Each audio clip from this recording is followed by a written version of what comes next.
Então, muita gente me pergunta, né? Ah, é necessário ter o RQE para fazer atendimento por telemedicina? Tá?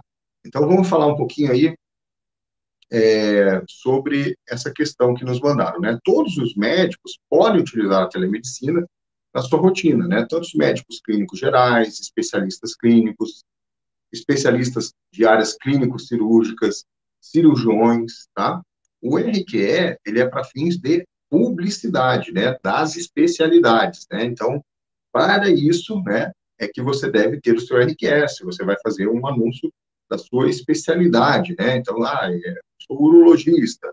Então, se você é urologista, você vai ter que ter o seu registro lá no CRM, né, do seu estado e fazer o seu RQE para poder fazer os anúncios, né, da parte de urologia, tá? Então, todos os médicos podem utilizar, né, da telemedicina. Não é necessário, obrigatoriamente, um RQE para você poder fazer a telemedicina, tá? Então, aproveito até para fazer um aviso aqui de utilidade pública aqui para os colegas médicos, né? Muitos colegas médicos, até formados há mais tempo, né? Antes dessa questão aí do RQE, né? Colegas que se formaram, às vezes, lá ainda no final da década de 80, por exemplo, nem sabem que precisam ter o seu RQE e nem foram atrás, por exemplo, né? Então, como eu estava falando, a importância do RQE está na questão da publicidade médica. A gente tem a resolução 1974/11 de 2011, onde ela trata sobre esses detalhes, tá? Então, quem quiser saber mais sobre isso, procura a resolução do CFM 1974/11, tá? Então, muitos colegas médicos também perguntam, né? Ah, mas eu sou clínico geral, posso atender por telemedicina? Me formei, né? Ainda não fiz a residência, né? Colegas que são recém-formados, não tenho título de especialista, posso fazer telemedicina? Pode, ok. A resolução de telemedicina, ela já está valendo, ela foi publicada no Diário Oficial da União no dia 5 de maio de 2022, e ela não traz nenhuma objeção em relação a isso. O que ela coordena ali, né, que ela rege, né, dentro da resolução é o seguinte: tem que ter inscrito no CRM, né? Você tem que ter uma inscrição no CRM do estado onde você atua, onde você reside, por exemplo, e você pode estar fazendo o uso da telemedicina, tá? Outra vantagem, para você atender pacientes do Brasil todo por telemedicina, você não precisa ter várias inscrições estaduais, né? Você precisa ter apenas uma inscrição num CRM estadual, e você pode atender pacientes de qualquer local do Brasil, tá? Isso daí é muito importante, porque muita gente achava que, antes da resolução, que ia precisar ter um CRM em cada estado diferente, ou em 2 ou 3 estados onde fosse ter pacientes provenientes aí por telemedicina. E não há essa necessidade, tá? Agora, claro, se você é responsável técnico de uma empresa que presta serviço de telemedicina, você tem que ter a sua inscrição do CRM no estado da sede da empresa, né? Então, por exemplo, vou dar um exemplo aqui supondo, né? Eu sou inscrito no CRM de Santa Catarina e uma empresa de Brasília me chama para ser responsável técnico da empresa, tá? Aí eu preciso fazer a minha inscrição lá em Brasília, no Distrito Federal, CRM do Distrito Federal, tá? Agora, para atendimento, basta você estar inscrito em um CRM local, tá? Então, já respondi até a sua dúvida, né? Que era a dúvida do colega, né? A dúvida é essa, né? Se a pessoa tem o CRM no estado, ele pode atender pacientes de outros estados. Então, a dúvida, né? Por exemplo, o colega perguntou, né?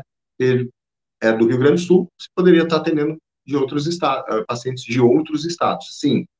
Veja que interessante, é uma vantagem que a telemedicina traz, porque no presencial, se você, por exemplo, é do Rio Grande do Sul, aqui da fronteira com Santa Catarina, por exemplo, e resolve abrir um consultório presencial aqui em Santa Catarina, você vai ter que fazer uma inscrição secundária no estado de Santa Catarina, tá bom? Ok? O RQE pode tirar no CRM do médico, especialista e não especialista, somente para especialista? Sim, o RQE é para quem tem título de especialista. Então, tem 2 maneiras de ter o RQE, né? Para fazer o registro no RQE, você tem que ter feito residência, tá? Pelo MEC, Aí você não precisa nem prestar prova de título de especialista, você vai ter o seu certificado da residência pelo MEC, veja bem, importante, pelo MEC, e aí pode dar entrada no pedido do RQE. Se você não fez residência, você pode comprovar, né, que fez um período de atuação naquela área, faz uma prova da sociedade de especialidade que você pretende ser especialista, né?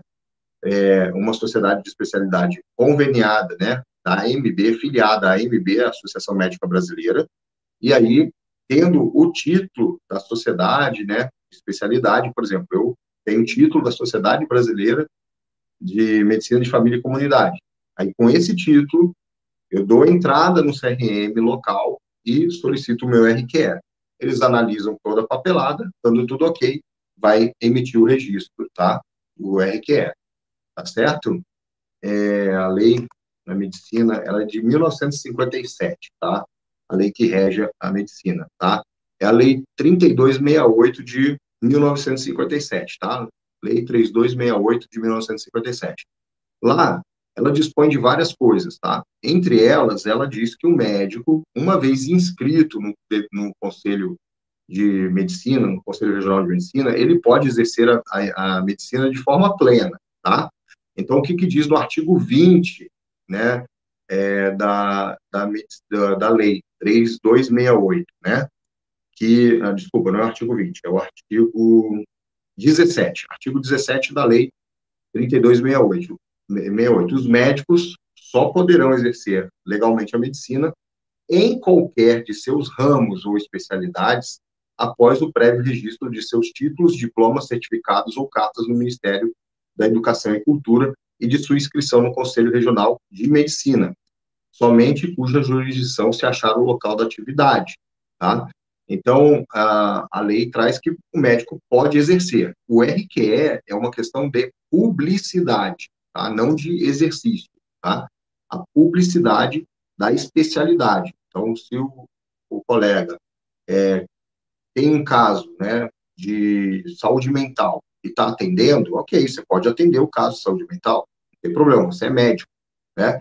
Agora, você não pode anunciar que você é psiquiatra se você não tem o RQE em psiquiatria, ok?